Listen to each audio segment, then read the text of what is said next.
everybody, welcome back to another video. So, slate का entrance exam आने वाला है एंड उसकी लास्ट डेट भी आने वाली है।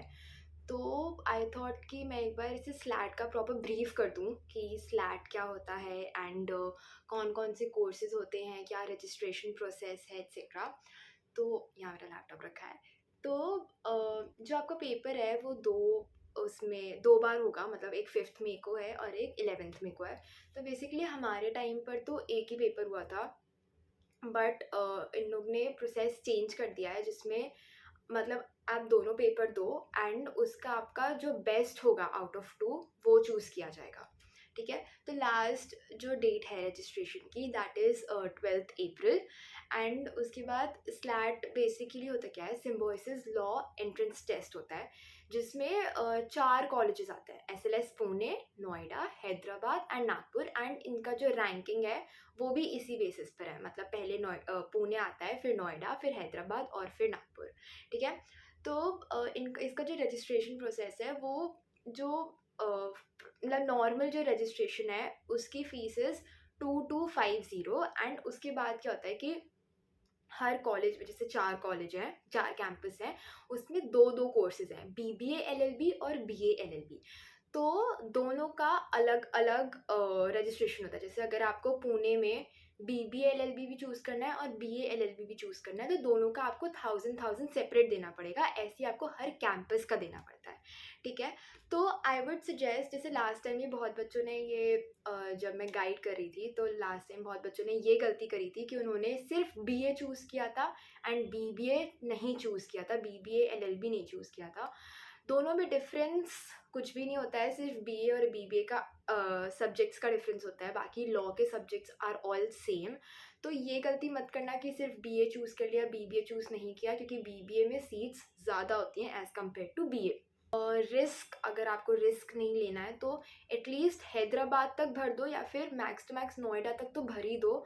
सिर्फ पुणे का सिर्फ BA LLB भर के मत छोड़ देना, इतना बड़ा रिस्क मत लेना।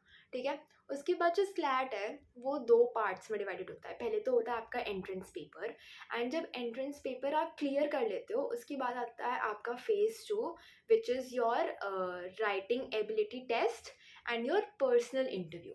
ठीक है, तो जो आपका फर्स्ट पार्ट होता है वो आपका होता है पेपर, जिसमें 60 मार्क्स का पेपर होता है, 60 मिनट्स का पेपर होता है एंड 60 क्वेश्चंस होते हैं और इसमें नेगेटिव मार्किंग नहीं होती है।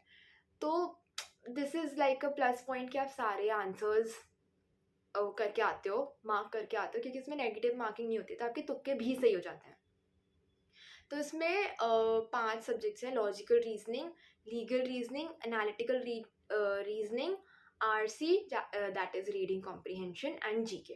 ठीक है, तो जैसे अगर आपने फॉर एग्जांपल चारों कैंपस का भरा है, पुणे, नोएडा, हैदराबाद एंड नागपुर, एंड आपका चारों में क्लियर हो जाता है, मतलब जो उनका पासिंग मार्क होता है आप सब में कट ऑफ क्लियर कर लेते हो, फिर आप सेकेंड पार्ट में एंटर करते हो which is your writing ability test and personal interview.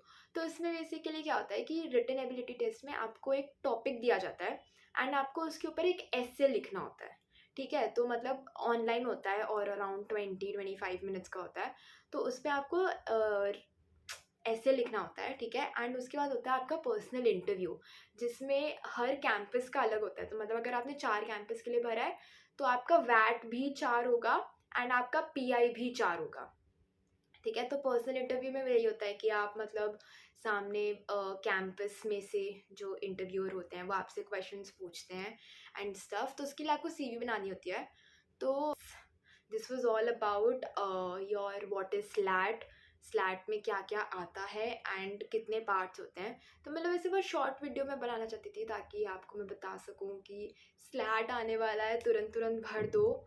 And if you want to know about internships and stuff तो आप मेरी दूसरी वीडियो देख लेना, उसमें मैंने थोड़ा बहुत इंटर्नशिप्स के बारे में and BA and BBA LLB के बारे में भी बताया है, तो you can check that out.